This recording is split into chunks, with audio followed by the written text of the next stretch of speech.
Hi guys, welcome back to week 2 of Sight. I hope everybody is doing well and staying safe during these times. My name is Jackie Jones and I serve as a site manager for Jules Incorporated. Last week, we touched on the topic of the power of a single story and how it affects how we view people, and how not only are we judged in 7 seconds, but we also judge others within those 7 seconds based off simple things such as their looks, what they wear, body language, what things someone says or does, etc., etc. I want you guys to keep last week's topic in mind as we jump into this week. So, for this week's topic, we are focusing on self-identity. And self-identity can be referred to as how you see and think about yourself. If you are struggling with answering the question of who am I have some tips to help you. First, try identifying your personality type and who you are.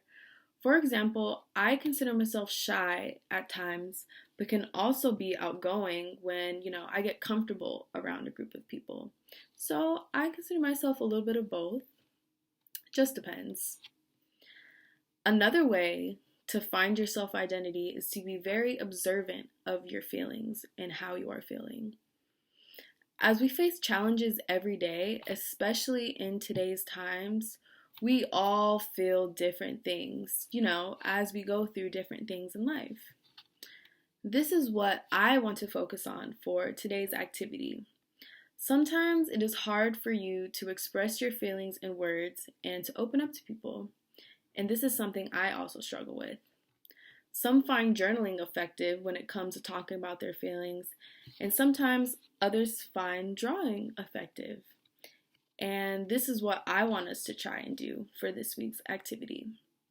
So, to get more in touch with our self-identity and our feelings, I'm going to ask you to simply draw on a sheet of paper, and it can be any type of sheet of paper. It can be lined, computer, whichever works best for you, whichever you can find around the house.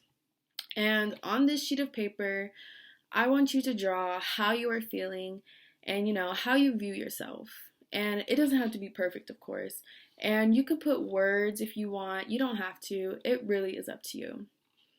And once you are finished, you can describe the picture to the group, or if you don't feel comfortable, you can let the group depict what your image says about how you are feeling. The goal of this task is to allow you to open up to the group, because most of the times someone is feeling the same way as you.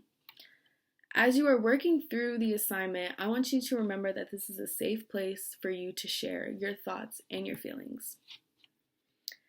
So, I also drew a picture of how I am feeling in today's times. So, here you go. And I'm not an artist, as you can see. So, I just have a window.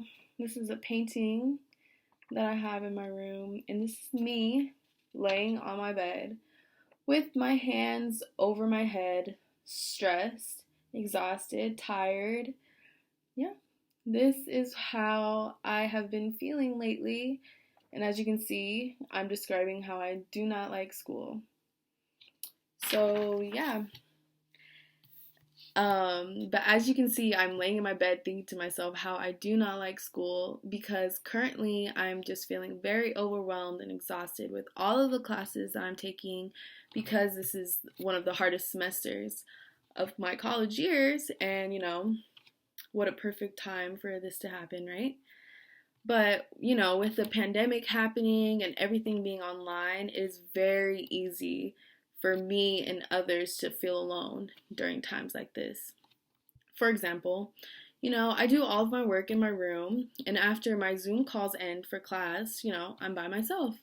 I don't have my classmates next to me to help me. I don't have my professors there to bug until I get the answers to all my questions. It's just not the same. So it is very easy to slip into the mindset that, wow, I'm alone and nobody else is going through what I'm going through. And it took me a while to get out of this mindset and to tell myself, everybody is definitely dealing with the same thing. What helped me a lot through this process was communication.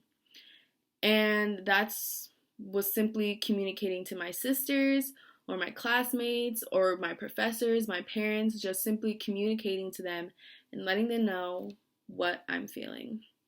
And most of the times, come to find out, they're feeling the same way.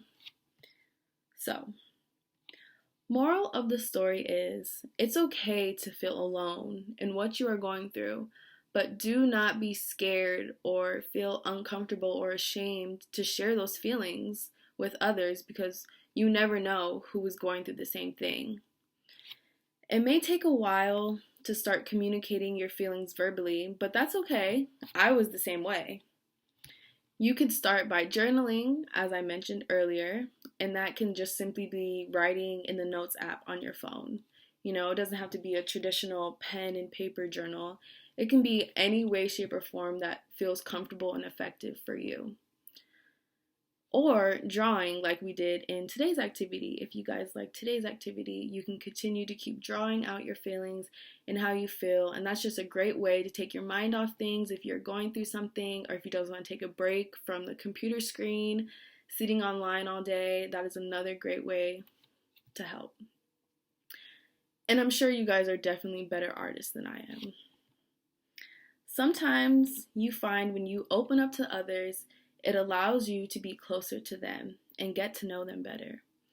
I personally find that when I open up to others and they open up to me, it is easier to understand who they are as a person and their personality. To tie this into last week's topic, you cannot get to know someone and what they have been through in 7 seconds. It is literally impossible. And if you can do that, please let me know. However, once you get to really know someone and their story, it is not as easy to judge them simply based off of appearance or perception or what we think we know about them. So, if you ever catch yourself quickly judging someone or writing them off, keep in mind that you could not judge a book by its cover. So, I hope that after today's assignment, you all learned a little bit more about each other and about yourself. With that being said, I hope everybody has a great week and stays safe, and I look forward to seeing you guys next week. Bye!